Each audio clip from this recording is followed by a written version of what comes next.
اتوار کی خصوصی سوال و جواب کی نشست میں آپ کا استقبال، آپ کا خیر مقدم ہے۔ السلام علیکم ورحمۃ اللہ وبرکاتہ۔ سب سے پہلا نام ہمارے سامنے ارقم اعجاز انصاری ہیں، روشن نگر۔ ان کا سوال یہ ہے کہ سجدہ تلاوت کے بارے میں چند باتیں بتا دیجیے، اور وہ بغیر وضو کے ہو جائے گا، یہ اگر نہ کیا تو کیا وعید ہے؟ سجدہ تلاوت کے لیے بھی وضو ضروری ہے، بغیر وضو کے سجدہ تلاوت نہیں ہوتا۔ اور وعید ظاہر بات ہے کہ سجدہ تلاوت بھی ضروری ہے، واجب ہے۔ جو واجبات کو، فرائض کو چھوڑنے پر جو وعید ہے وہی وعید اس میں بھی آ جائے گی، الگ سے ایسی کوئی وعید نہیں ہے۔ دوسرا سوال عرض ہے کہ دکان کرائے پر دی ایڈوانس جو لیا اس پر زکوٰۃ دینی ہوگی کہ نہیں؟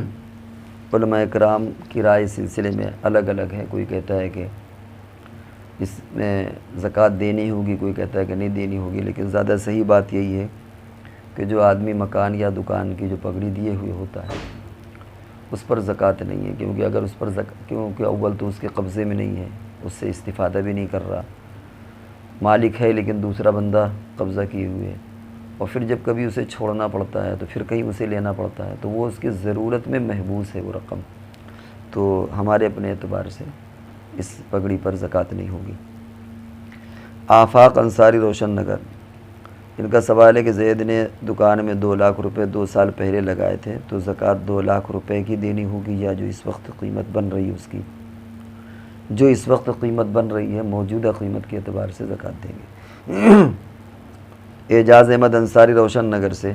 ماشاءاللہ روشن نگر ہی کے سب سوال ہے۔ فطرے کی رقم غیر مسلم کو دے سکتے ہیں؟ اس میں بھی علماء کا اختلاف ہے۔ صحیح رائے یہی ہے کہ غیر مسلم کو صدقہ فطر کی دینے کی گنجائش ہے، زیادہ مضبوط رائے یہی ہے۔ ارقم اعجاز، مفتی صاحب یہاں مسجد میں مولانا نے تراویح میں کہیں پر بسم اللہ الرحمن الرحیم نہیں پڑھا تو کیا قرآن پورا ہو گیا؟ ہاں قرآن پورا ہو گیا، کیونکہ بسم اللہ ایک تو قرآن پاک میں سورہ نمل میں بسم اللہ ہے، وہ تو قرآن کی آیت ہے۔ اس کے علاوہ جو صورتوں کے بیچ میں ہے اس کی قرآن کی آیت ہونے نہ ہونے میں اختلاف ہے، یعنی قطعی طور پر وہ قرآن کی آیت کا حکم اس پر نہیں ہے۔ اسی لیے اگر آدمی اس بسم اللہ کا انکار کر دے جو صورت کے بیچ میں ہے تو وہ کافر نہیں ہوگا، لیکن سورہ نمل والی اگر اس آیت کا انکار کر دے تو کافر ہو جائے گا۔ تو احتیاط کا تقاضا تو یہی ہے کہ وہ پڑھ لے، لیکن اگر نہیں پڑھ سکا تو بہرحال قرآن پورا ہو جائے گا، یہ نہیں کہیں گے کہ قرآن ناقص رہ گیا۔ اور اگر اس میں کہیں آہستہ بھی اس نے پڑھ لیا تب بھی حکم لگ جائے گا کہ اس نے پڑھ لیا۔ ایک اور نام ہمارے سامنے یامین ہے۔ ان کا سوال ہے، مجھے پوچھنا تھا کہ وارثی فرقہ کیا ہوتا ہے، کیا مسلمان ہوتے ہیں؟ وارثی فرقہ ہم نے سنا ہے، ان کے عقائد کے بارے میں ہم کو نہیں معلوم۔ باقی ایسا سننے میں آیا ہے کہ وہ پیلا کپڑا پہنتے ہیں گیروے ٹائپ کا، اور غالباً وہ لوگ نماز روزے سے اپنے آپ کو مستثنی سمجھتے ہیں کہ ہمارے ذمہ نماز روزہ نہیں ہے، لیکن مسئلہ کفر اور ایمان کو بتانے کے لیے پہلے ان کے عقیدے کا سمجھنا ضروری ہے، کیونکہ نماز نہ پڑھنا، روزہ نہ رکھنا، اس سے آدمی فاسق تو ہو جاتا ہے، کافر نہیں ہوتا۔ تو پہلے ان کے عقیدے ہم کو آپ بتائیے کہ ان کے کیا عقیدے ہوتے ہیں، ہم نے بھی اس سلسلے میں تحقیق نہیں کی، پھر اس کے بعد کوئی حکم لگایا جائے گا۔ ایک اور نام ہمارے سامنے AR حبیب، ماشاءاللہ پابندی سے پوچھتے رہتے ہیں۔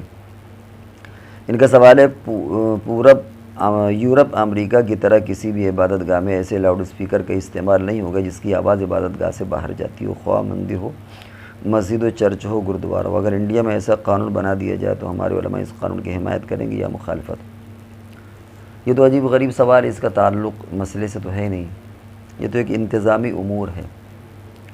لاؤڈ اسپیکر نہ اذان کا جز ہے نہ عبادت کا جز ہے، اور اگر بلند بانگ آواز بلند ہے اور وہ چھت پر چڑھ کر مسجد میں اذان دے دیں تو ہر مسجد کے جو ایریا ہوتا ہے اس کے لیے وہ اذان کافی ہوتی ہے۔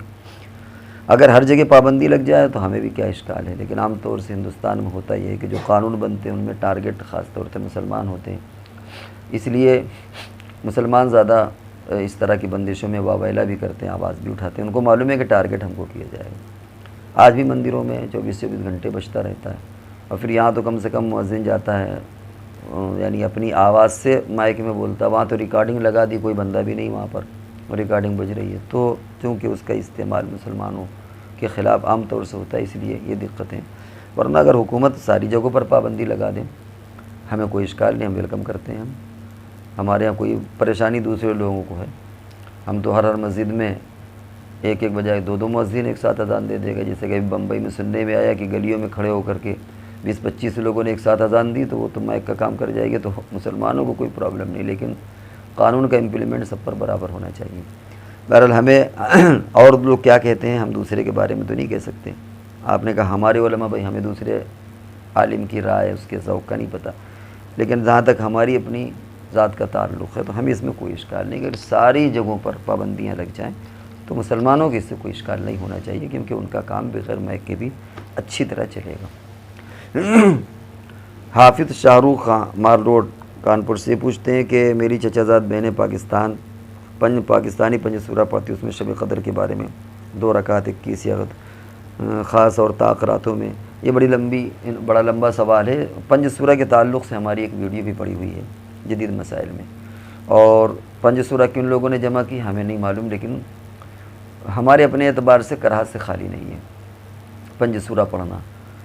باقی اس کے اندر جو وظائف لکھے ہیں وہ نہ ہم نے دیکھے ہیں اور نہ ہم نے سنے ہیں، لیکن زیادہ قرین قیاس یہ کہ وہ بھی ایسے ہی ہوں گے، کوئی مضبوط حدیث سے ان کا ثبوت نہیں ہوگا. تو بندے کو چاہیے کہ پورے قرآن کو پڑھنا چاہیے. یہ جو چند صورتیں الگ سے چھاپ دی جاتی ہیں یہ ذوق اسلامی کے خلاف ہے.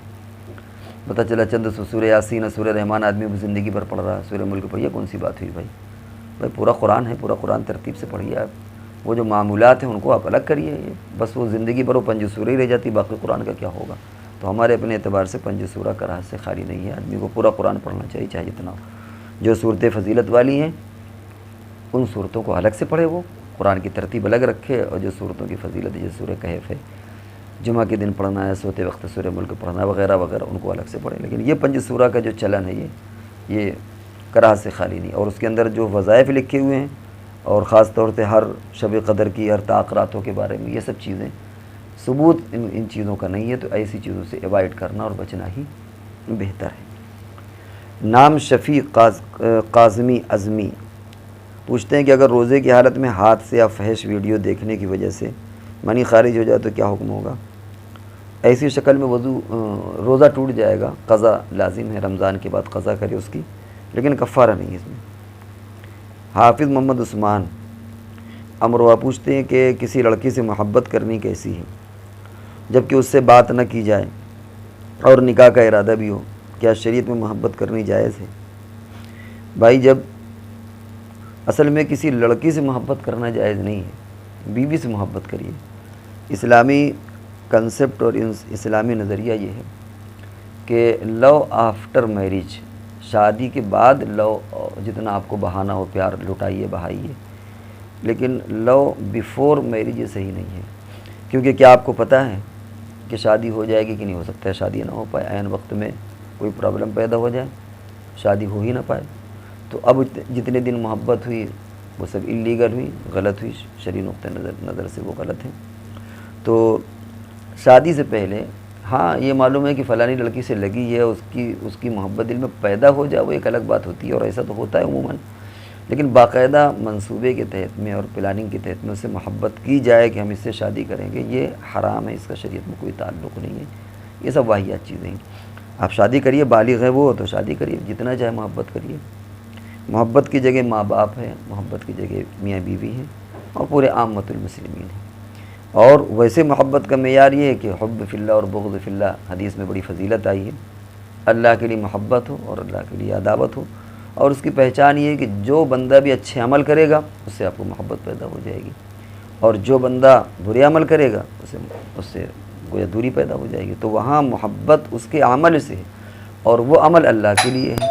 لہذا گویا لب لباب یہ نکلا کہ اللہ ہی کے لیے وہ محبت کر رہا ہے. سمجھ رہے ہیں؟ ہمارے یہاں معاملہ یہ ہے کہ ہم نے جس سے محبت کی اس کے عمل اچھے ہوں برے ہوں، ہمیں اس سے کوئی لینا دینا نہیں ہے، ہمیں اس سے محبت ہے تو ہے. اور جس سے ہمیں عداوت ہے وہ چاہے جتنا متقی آدمی ہو، ہم سے اسے دوری ہے. تو یہ حب فی اللہ اور بغض فی اللہ نہیں ہے. حب فی اللہ یعنی اللہ کے لیے محبت یہ ہے کہ اس کا عمل دیکھ کر کے محبت کریں، پھر اس میں بندے کو تکلیف بھی نہیں ہوتی. اگر آپ نے عمل دیکھ کر کے محبت کی تھی، اس کا عمل اچھا ہے، آپ محبت کریں، وہ گویا من وجہ اللہ سے محبت ہے. اور جب کل وہ بندہ اگلے دن غیر ویسے دوسرے کام کرے گا، آپ کو عداوت ہوئی، تو چونکہ عمل کی بنیاد پر محبت یا عداوت ہے تو آپ کو تکلیف نہیں ہوگی، اور کسی شخصیت اور ذات کی وجہ سے آپ محبت کریں گے تو پھر اس سے اگر دوری پیدا ہوئی تو آپ کو تکلیف پیدا ہوگی، پھر اس سے عداوت یا کسی وجہ سے وہ چیز تعلق ختم ہوا تو آپ کے دل میں تکلیف پیدا ہوگی۔ تو اس لیے آپ کا جو سوال ہے کہ کسی لڑکی سے محبت کرنی کیسی ہے، بالکل جائز نہیں۔ آپ شادی کریں پھر جتنی چاہے محبت کریں، شادی سے پہلے جائز نہیں، کیونکہ خود نہیں پتہ بندے کو کہ ہماری اس سے شادی ہو پائے گی کہ نہیں، اور اگر معلوم بھی ہو جائے کہ ہماری شادی ہو جائے گی تو وقت سے پہلے وہ چیز مناسب نہیں ہے۔ ایسے تو ابھی محبت ہے، نہ جانے کیا کیا چیزیں آپ تصور کر لیں گے کہ صاحب ہماری اس سے شادی ہونے والی ہے تو فلاں کام کر سکتے ہیں کہ نہیں، اور فلاں سوچ اس کے ساتھ رکھ سکتے ہیں کہ نہیں، اور خیالات اور تصورات میں اس کو لا سکتے ہیں کہ نہیں، تو پھر خالی بات محبت پر تھوڑی رکے گی، وہ تو نہ جانے کہاں کہاں بات پہنچے گی۔ تو اس لیے اس سے بچیے، لو آفٹر میرج کریے، لو بیفور میرج کرنے کی ضرورت نہیں ہے۔ محمد نعمان فرماتے ہیں کہ ایک شخص کو پیٹ میں گیس کی بیماری ہے اور اس کی وجہ سے وضو 2 منٹ نہیں رہتا، نماز پڑھنے جاتا ہے وضو ٹوٹ جاتا ہے، تو اس حالت میں نماز کیسے پڑھیں؟ اگر واقعتاً اس کے ساتھ یہ پرابلم ہے کہ اس کو کبھی بھی، حتیٰ کہ الگ نماز، یعنی اگر وہ مسجد میں نماز نہ پڑھے، تنہا نماز پڑھنا، کبھی اسے موقع نہیں مل پاتا، اور وہ جہاں وضو آتا ہے تو اس کا وضو ٹکتا ہی نہیں، تو پھر ایسا بندہ معذور ہے، اسے موقع ہی نہیں ملتا، اور بار بار کا یہ تجربہ ہے، تو ایسا بندہ معذور ہے۔ وہ ایک وقت کے نماز کے لیے وضو بنا لے، یعنی مثال کے طور پر جیسے ظہر میں وضو بنایا تو اس کا وہ وضو اثر تک چلے گا، وہ چاہے جتنی بار ریا خارج ہو۔ ہاں، اب اگر وہ پیشاب کرے گا تو وضو ٹوٹ جائے گا، پاخانہ کرے گا تو وضو ٹوٹ جائے گا، لیکن ریا چونکہ اس کا عذر ہے، ریا سے وضو نہیں ٹوٹے گا۔ اسی طرح ایک بار عصر میں بنا لے، ایک بار مغرب میں بنا لے، تو ایک بار وضو بنا لے، وہ پورا جو نماز کا وقت رہتا ہے 2 گھنٹے 2.5 گھنٹے، پورا اس کا وقت، اس کا وضو باقی رہے گا، پھر اس میں جتنی چاہے نمازیں پڑھے، قرآن پڑھے، جو چاہے کرے، لیکن دوسرے عذر سے وضو ٹوٹ جائے گا، دوسرے نواقض سے وضو ٹوٹ جائے گا، اس ناقض سے وضو نہیں ٹوٹے گا جو اس کا عذر ہے، جیسے یہاں پر ریا خارج ہونے والی بات ہے، تو ایسا بندہ ایک بار وضو بنا لے اور پھر بار بار ریا خارج ہونے سے وضو نہیں ٹوٹے گا۔ نام عبد حنفی ہے، کہتے ہیں کہ اللہ تعالیٰ آپ لوگوں کے سائے کو دراز رکھے، آمین، ٹھیک ہے، اور مستفید کرتا رہے اللہ تعالیٰ، ہماری بھی دعا یہی ہے کہ اللہ تعالیٰ ہم کو بھی اور لوگوں کو بھی اس چینل کے ذریعے سے فائدہ پہنچائے۔ ان کا سوال یہ ہے کہ رمضان میں عام طور سے دیکھا جاتا ہے کہ ختم قرآن فی التراویح کے موقع پر بیان کی مجلس لگتی ہے اور دعا وغیرہ کا فارغ ہو کر کھانے یا شیرینی کا نظم کیا جاتا ہے، نیز غیر رمضان میں بھی اگر کسی بچے کی حفظ کی تکمیل ہوتی ہے تو اس میں بھی اس طرح کی مجلس آراستہ کی جاتی ہے۔ تو اس طرح کی مجلس ختم قرآن کے موقع پر تداعی، یہ کافی لمبا ان کا ہے، ان کا خلاصہ یہ کہ کیا یہ بدعت ہے؟ دیکھیے، ہر چیز پر بدعت کا اطلاق اور ہر جگہ پر بدعت کے لفظ کو ٹھونسنا یا بدعت، یہ چیزیں مناسب نہیں ہیں۔ امت کو کہنے سننے کا بھی موقع فراہم ہونا چاہیے، یہ اللہ تعالیٰ نے مواقع فراہم کیے ہیں۔ حضور علیہ السلام بھی وقتاً فوقتاً اس طرح کیا کرتے تھے، عنوان کبھی کچھ بن جاتا ہے، کبھی کچھ بن جاتا ہے۔ اب ایسے تو آج کل نکاح کے وقت میں بھی تقریر ہوتی ہے، تو آدمی کہے کہ صاحب نکاح کے وقت میں کیوں بیان ہوتا ہے؟ جمعہ سے پہلے بھی بیان ہوتا ہے، آدمی کہ بھائی جمعہ سے پہلے کیوں بیان ہوتا ہے؟ حضور تو خطبہ دیتے تھے، یہ اردو والے اس طرح کا بیان تو نہیں ہوتا تھا۔ تو پھر تو افہام و تفہیم اور لوگوں کو سمجھانے کا، دین پہنچانے کا سلسلہ ہی ختم ہو جائے گا، ہم کس عنوان سے بلوائیں گے؟ سمجھ رہے ہیں؟ تو یہ جو ختم قرآن، یہ مقاصد نہیں ہوتے، اور نہ وہ پروگرام کرانے والے سمجھتے ہیں کہ وہ تراویح کا جز ہے، تراویح کا جز نہیں سمجھتے، بلکہ منشا یہ ہوتا ہے کہ اسی عنوان سے کچھ لوگ جمع ہو جاتے ہیں اور کچھ خیر کی باتیں کہنے سننے کا موقع ہو جاتا ہے۔ تو نہ صرف یہ کہ آپ اسے بدعت یا مکروہ کہیں، بلکہ یہ افضل طریقہ ہے، بہتر طریقہ ہے کہ چاہے وہ رمضان میں ہو یا غیر رمضان میں ہو، جب بھی تراویح یا قرآن مکمل ہو تو اس میں اگر لوگوں کو جمع کر کے، اور ظاہر بات ہے کہ اسے ضروری کوئی نہیں سمجھتا، یہ ایک موقع فراہم ہوتا ہے، تو اگر جمع کر کے لوگوں کو کچھ باتیں دین کی انہیں بتا دی جائیں تو یہ ایک اچھا طریقہ ہے، اور اسے منع کرنے کی یا اسے بدعت کہنے کی کوئی ضرورت نہیں ہے۔ اگر اتنی تنگی پیدا کریں گے شریعت کے اندر تو یاد رکھیے پھر موقع ہی نہیں ملے گا، سوائے اس کے کہ سال میں 1-2 مرتبہ جلسے کہیں ہو جائیں تو ہو جائیں، اور آج کل جلسے ولسے میں زیادہ لوگ آتے واتے نہیں ہیں۔ اس طرح کے پروگراموں میں تو پھر بھی اخلاقی طور پر کوئی رشتہ دار اور دوست لوگ آ جاتے ہیں اور کچھ خیر کی باتیں ہو جاتی ہیں، جلسے میں کوئی آتا جاتا ہے نہیں، تو پھر تو سلسلے ختم ہو جائے گا۔ تو اس لیے ختم قرآن کے موقع پر ہو یا تراویح میں قرآن مکمل کرنے کے موقع پر، خواہ رمضان ہو یا رمضان کے علاوہ ہو، اگر تداعی بھی ہو جائے لوگوں کو بلا کر کے دین کی بات سنا دی جائے اور پھر شیرینی وغیرہ بھی ہو، تو اس میں کوئی حرج نہیں ہے۔ دین کو بالکل سوکھا روکھا نہیں بنانا چاہیے، خرہ دین نہیں ہونا چاہیے، بڑا فلیکسیبل ہے، بڑی چاشنی ہے دین کے اندر، تو اگر اس طرح شیرینی کا انتظام، ہاں بہت اہتمام نہ ہو اور بالکل وہ رسم کی شکل نہ ہو، لیکن اگر اس طرح ہلکی پھلکی شیرینی تقسیم کر دیا جائے، کوئی چیز تقسیم کر دی جائے، تو یہ کوئی شریعت کے خلاف نہیں ہے۔ ایک نام اور ہمارے سامنے محمد قاسم، روزہ کسی انسان پر کس عمر سے فرض ہوتا ہے؟ عمر کتنی ہونا چاہیے؟ جیسے تھوڑا روزہ رکھنے میں لیٹ ہو گیا، جیسے اس روزہ فرض ہونے میں کافی سال کے بعد روزہ رکھا ہے، تو کیا اس روزے کی قضا کرنی پڑے گی؟ روزہ بالغ ہونے کے بعد فرض ہو جاتا ہے، اب جتنا اس نے لیٹ کیا اتنے دن کی اس کو قضا کرنا پڑے گی۔ اور ایک بیچ میں کوئی جملہ غالباً یہ پوچھنا چاہ رہے ہیں کہ کیا ایسا ہے کہ عمر اگر کم ہے تو تھوڑا آدھا روزہ رکھ لیں؟ جیسے لوگ بچوں کو کہتے ہیں بھائی آدھے دن کا رکھ لو، تو وہ تو سکھانے کے لیے، تربیت کے لیے ہوتا ہے، روزہ پورا ہی ہوتا ہے، وہ آدھا ادھورا نہیں ہوتا۔ اگر 14 گھنٹے کا ہے تو پھر اس میں 13.5 نہیں ہوگا۔ یہ جو بچوں کو سکھانے کے لیے، تربیت کے لیے، اس میں کوئی حرج نہیں ہے۔ باقی روزہ پورا ہوتا ہے اور بالغ ہونے کے بعد روزہ فرض ہو جاتا ہے، اور جتنے بالغ ہونے کے بعد جتنے دن کے رہ گئے ہیں وہ قضا کرنا پڑیں گے۔ ایک دوسرا اسی میں جز ہے، دوسرا یہ کہ شب قدر میں پوری رات نہ جاگ کر اگر اس کے کچھ حصے میں عبادت کر لی جائے تو کیسا ہے اور کون سا حصہ بہتر ہے؟ کوئی حرج نہیں ہے، اہتمام کر لیں، عشاء کی نماز جماعت سے پڑھ لیں، فجر کی نماز جماعت سے پڑھ لیں، آپ کو پوری رات کا ثواب مل جائے گا۔ اور بہتر تو آخری حصہ ہے، رات کا آخری حصہ افضل ہوتا ہے، اس میں سحری بھی ہے، اس میں تہجد بھی آدمی پڑھ لیتا، تو آخری حصہ افضل ہے۔ باقی نہ جاگنے سے وہ یعنی کچھ نہ کرنے سے یہی ہے کہ کم سے کم عشاء اور فجر جماعت سے پڑھ لیں، اور جتنا ایک مسل مشہور ہے کہ جتنا گڑ ڈالیں گے اتنا میٹھا ہوگا، جتنا اہتمام کریں گے اتنی ثواب ملے گا۔ ایک نام اور ہمارے سامنے محمد حمد کانپور ہے، یہ پوچھتے ہیں کہ میرا ایک سوال ہے کہ میں پرائیویٹ بینک میں جاب کرتا ہوں تو کیا جائز ہے؟ اس وقت علماء نے گنجائش دی ہے، جب تک کوئی اچھی ملازمت نہ مل جائے آپ لگے رہیے، چھوڑیے نہیں، اور نیت یہ کر لیجئے کہ ہم مسلمانوں کے بہت سے کام جو بینکنگ کے ہوتے ہیں، پریشان ہوتے ہیں، اس میں ہیلپ کر دیا کریں گے۔ محمد عبداللہ سعودی عربی سے، ان کا سوال ہے کارڈیو میں جو جوتے کے تعلق سے ہے۔ انہوں نے بڑا لمبا چوڑا سوال بھیجا ہے جوتے کے تعلق سے، کہ کہیں پر ان کا جوتا کوئی چھوڑ گیا تھا، پھر کسی بندے نے اٹھا لیا اور اس نے ان کو بیچ دیا۔ اگر آپ کو یہ معلوم ہے کہ یہ جوتا کسی کا چھوٹ گیا تھا تو ظاہر بات ہے کہ پھر تو خریدنا صحیح نہیں ہے، اور اگر آپ کو نہیں معلوم تھا، آپ نے خرید لیا تو صحیح ہے، بعد میں آپ کو معلوم ہوا تو آپ اس کو واپس کر دیں جوتا کہ بھائی ہم کو پیسے دو۔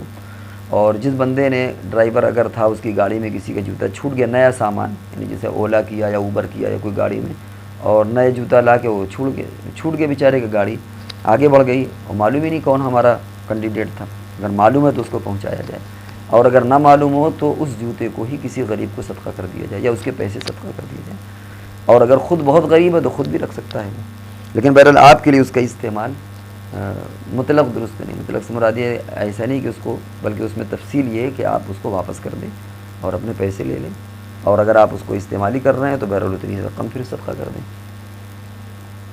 ایک سوال اور ہے کہ نام صادق سے، میرا سوال ہے کہ جس کو اوپر ہو اس کے اوپر زکوٰۃ دینی ہے، جس کے اوپر میرا خیال قرض چھوٹ گیا، قرض چھوٹ گیا اس میں، ہاں قرض اگر ہے تو منہا کر لیجیے اتنا قرض، بھائی قرض منہا کر کے دیکھ لیجیے، اگر صاحب نصاب بنتا ہے تو زکوٰۃ دے گا۔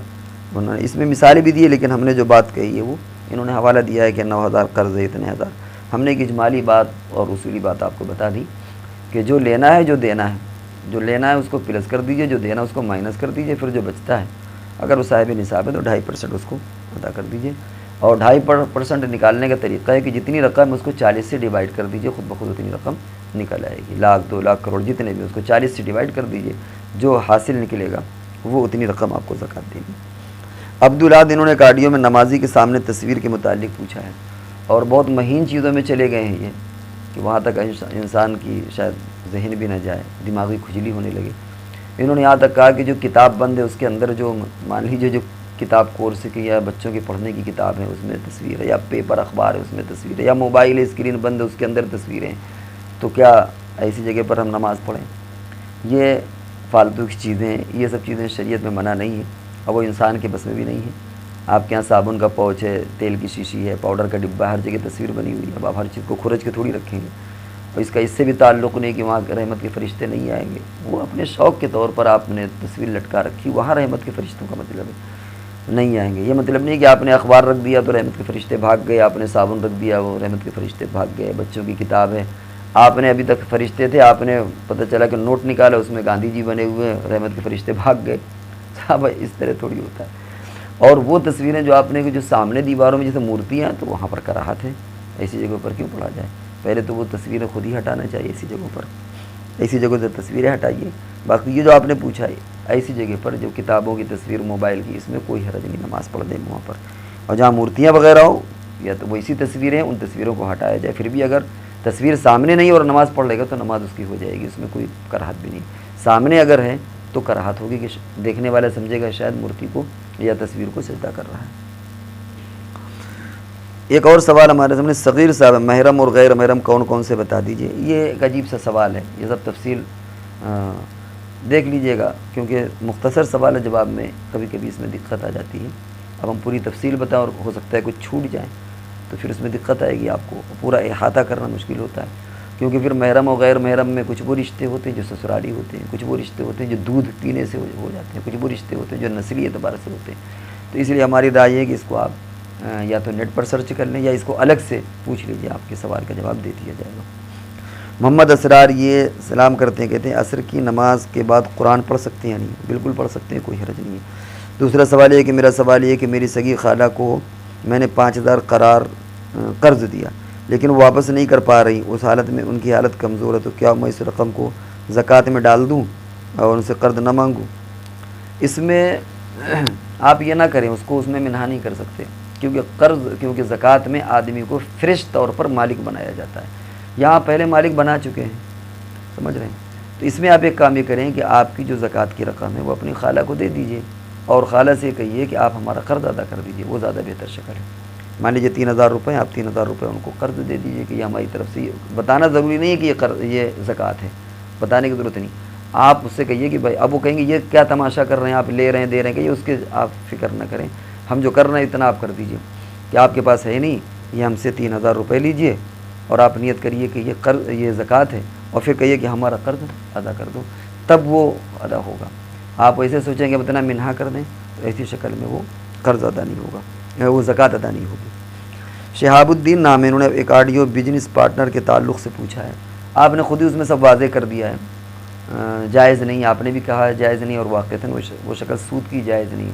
انہوں نے جو شکل آڈیو میں بھیجی وہ یہ ہے کہ کوئی آدمی کسی کو مان لیجئے کہ 10 لاکھ روپے دے اور وہ کہے کہ ہم پابندی سے آپ کو 10,000 روپے مہینے دیں گے، اور وہ آپ کی رقم کبھی کم نہیں ہوگی، نقصان ہو یا جو بھی ہو وہ ہم رسک جھیلیں گے، اور ہم پابندی سے دیں گے اتنی رقم، اور بعد میں نفع نقصان ہم دیکھ لیں گے، آپ کی رقم بھی سیف رہے گی، ہر مہینے اتنا دیں گے بھی. ظاہر بات ہے کہ یہ شکل بالکل صحیح نہیں، جیسا کہ آپ نے سمجھا ہے، صحیح سمجھا ہے، اور آپ نے خود ہی اپنے آڈیو میں جواب بھی حاصل کر لیا ہے. تو یہ شکل سود کی صحیح نہیں ہے.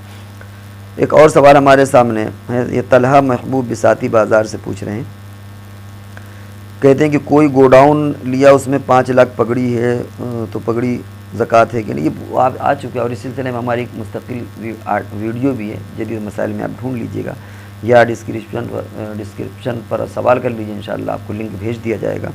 ہمارے اپنے اعتبار سے اس پر زکوٰۃ نہیں ہوگی. نام بلال خان پوچھتے ہیں مسجدوں میں قرآن رکھی ہوئی پھر بھی لوگ موبائل پر پڑھتے ہیں، وہ جائز ہیں؟ بالکل جائز ہے، اس سے کیا لینا دینا؟ قرآن تو سب ہے نا، جو موبائل پر قرآن ہے وہ بھی قرآن ہے، جو کاغذ پر قرآن ہے وہ بھی قرآن ہے. یہ تو ایسے ہی ہو گیا کہ قرآن کوئی 14 ورقی ہے، کوئی 21 ورقی ہے، کوئی سعودین چھپا ہوا ہے، کوئی انڈین ہو. تو آپ کہیں صاحب سعودیہ والا قرآن ہے تو انڈیا والا پڑھیں کہ نہ پڑھیں؟ بڑا چھپا ہوا ہے، قرآن تو سب ایک ہے. تو ظاہر ہے ہر آدمی کہے کہ بھائی چاہے انڈیا والا پڑھ لو چاہے سعودیہ والا پڑھ لو، اس سے کیا لینا دینا؟ اسی طرح قرآن موبائل میں ہے، تو آپ کو قرآن پڑھنا ہے، ان کاغذ سے آپ کو لینا دینا نہیں ہے. تو اس لیے چاہے موبائل پر پڑھیں اور چاہے کاغذ پر پڑھیں، اس میں کوئی حرج نہیں، ثواب آپ کو برابر ملے گا. ایک اور سوال ہے کہ احسان صاحب انہوں نے کامنٹ کیا، حضرت ایک سوال، جو حضرات بریلوی اپنے آپ کو کہتے ہیں یا کہلاتے ہیں اور وہ لوگ اپنے طبقے کے علاوہ کسی کے پیچھے نماز نہیں پڑھتے اور دوسرے کو مشتاق رسول بولتے ہیں، گستاخ رسول کہنا چاہیے، اور کہتے ہیں کہ رسول اللہ نور ہیں اور ان کی دلیل دیتے ہیں، پلیز یہ بتائیں کہ نبی نور. دیکھیں یہ بحثیں بہت پرانی ہو چکی ہیں. آپ اس میں مولانا الیاس بن صاحب کو یا طارق مسعود صاحب کو اس میں سرچ کر لیں، اس میں مل جائے گا. یہ سب پکے پکائے مسائل ہیں اور تفصیلی مسائل ہیں، اور مختصر سوال و جواب کی جو نشست ہوتی ہے اس میں اس سوال جواب کی گنجائش، اور اب بلکہ آپ کی اس دور میں تو اس کی ضرورت ہی نہیں ہے. یہ سب ایسی کسی پیٹی بحثیں ہیں کہ اب ان کی ضرورت نہیں ہے. ایک اور نام ہمارے سامنے آسیہ لیڈر، یہ ایگزم کیا انہوں نے کیا ہے کہ یہ واضح کر دیجیے کہ 7.5 تولہ اگر زیور کی شکل میں ہے تو 10 پرنٹ 10% کاٹ کر کے سونار، یہ بار بار ہمارے جدید مسائل میں بھی بات آ چکی ہے کہ جو سیل ویلو ہوتی ہے 10% ہو یا 15% ہو، جو کاٹ کے کردہ وغیرہ جو کاٹ کے جو سیل ویلو ہوتی ہے اس پر زکوٰۃ نکلے گی۔ اگر مان لیجئے کہ آپ کے پاس 7 تولہ ہے تو اب وہ جو ظاہر بات ہے جو سونار ریٹ لگائے گا اسی اعتبار سے آپ اس کی کیلکولیشن کر کے زکوٰۃ دی جائے گی۔ مصعب راجہ انہوں نے کہا کیا جماعت کی نماز میں مبتدی کے آگے سترہ ضروری نہیں ہے؟ کبھی جماعت چل رہی ہوتی ہے، ہاں صرف امام کے آگے ضروری ہے، امام کے آگے اگر سترا ہے تو پھر مقتدیوں کے آگے سترے کی ضرورت نہیں ہے، اور آپ ان مقتدیوں کے آگے سے آپ گزر سکتے ہیں۔ اور ویسے بھی اگر جماعت کھڑی ہو رہی ہو، کچھ لوگ اکا دکا پھٹ کر نماز پڑھ رہے ہوں، تو جماعت کی تکمیل کے لیے آپ آگے گزر سکتے ہیں، کیونکہ اس کے بغیر چارہ نہیں ہے، اور جماعت میں صفوں کا بھرنا یہ ضروری ہے۔ تو یہ اس بندے اب گناہ اس بندے پر ہوگا کہ اگر اس نے جان بوجھ کر کے ایسی جگہ نماز کے لیے کھڑا ہوا ہے کہ گزرنے میں لوگوں کو پریشانی ہے، تو وہ اس کا وبال اس پر آئے گا، اور بھولے سے اس نے کیا تو کوئی مسئلہ نہیں۔ لیکن مقتدی کے آگے آپ مقتدی کہہ رہے ہیں آپ نمازی کے آگے سے گزر جائیے، جماعت میں آپ کو چونکہ صفوں کو پورا کرنا ہے۔ اور یہ جو آپ نے پوچھا کہ مقتدی جو ہے وہ صرف امام کے آگے سترہ کافی، مقتدی کے آگے سترے کی ضرورت نہیں ہے۔ ظفر بھیونڈی ان کا سوال ہے کہ کیا جبہ پہننا سنت لباس ہے؟ جیسا کہ عرب کو لوگ استعمال کرتے ہیں، سنتی لباس کون سا ہے؟ دوسرے کی غلطی کسی نے پانی پھینک دیا اور وہ کان میں چلا گیا، تو پانی اگر پھینک دیا کان میں چلا گیا تو اس سے روزہ نہیں ٹوٹے گا، اور عام طور سے اس طرح پانی پھینکنے سے کان میں کے اندر پردے کے اندر وہ نہیں جاتا پانی، بلکہ باہر رہتا ہے۔ اور یہ جبہ پہننا حضور علیہ الصلوۃ والسلام نے جو لباس کی کچھ تشریحات بتائی ہیں، ان لباس کو آپ حدیثوں میں دیکھ لیں، اور لباس کے تعلق سے بھی ہماری ویڈیو پڑی ہوئی ہے کہ کون سا لباس سنت ہے، کون سا لباس کیسا ہے، اور اس سلسلے میں بھی اس سوال کے جواب کی ضرورت نہیں ہے۔ ایک اور سوال ہمارے سامنے عمران خان، کیا امام صاحب کے پیچھے جماعت میں ہم کو بھی سورہ فاتحہ کوئی نہیں؟ آپ کو کچھ نہیں پڑھنا، آپ صرف ثنا پڑھیں گے، باقی تسبیحات پڑھیں گے، قرآن نہیں پڑھیں گے، نہ سورت اور نہ درود شریف۔ ایک اور سوال ہمارے سامنے راشد علی، السلام علیکم مفتی صاحب، میرا سوال ہے کہ کیا جادو ٹونا ہو جاتا ہے کیا میرے ساتھی؟ اس میں بہت لمبا ان کا سوال ہے اور یہ آخری سوال ہے۔ جادو ٹونا ہو سکتا ہے، لیکن آپ نے جو پوچھا وہ شک معلوم ہو رہا ہے، کیونکہ آپ نے پوچھا کہ پولیس والا آیا اور اس نے ریٹ کم کرائے اور ہم بول نہیں سکے، تو ہو سکتا ہے کہ آپ روب کی وجہ سے نہ بول سکے ہوں، کوئی دروغہ پولیس ہوگا، آپ نے سوچا ہوگا زیادہ کریں گے تو کہیں ہمیں جھڑک نہ دے یا کہیں ہمیں کسی چیز میں پھنسا نہ دے، تو ہمیں ہمارے اپنے اعتبار سے کہ یہاں پر یہ وجہ ہوگی، سمجھ رہے ہیں۔ لیکن جادو ٹونا بھی ہو سکتا ہے، آپ کے کیس میں نہیں ہے، لیکن عام طور اگر یعنی اس کا انکار نہیں کیا جا سکتا کہ جادو ٹونا نہیں ہوتا، جادو ٹونا بھی ہو جاتا ہے۔ بہرحال ہمارے یہ مختصر سوال و جواب کی نشست پوری ہوئی، اب ہم اگلی نشست تک کے لیے آپ سے رخصت ہوتے ہیں، جب تک کہ ہم کو اجازت دیجیے۔ السلام علیکم ورحمۃ اللہ وبرکاتہ۔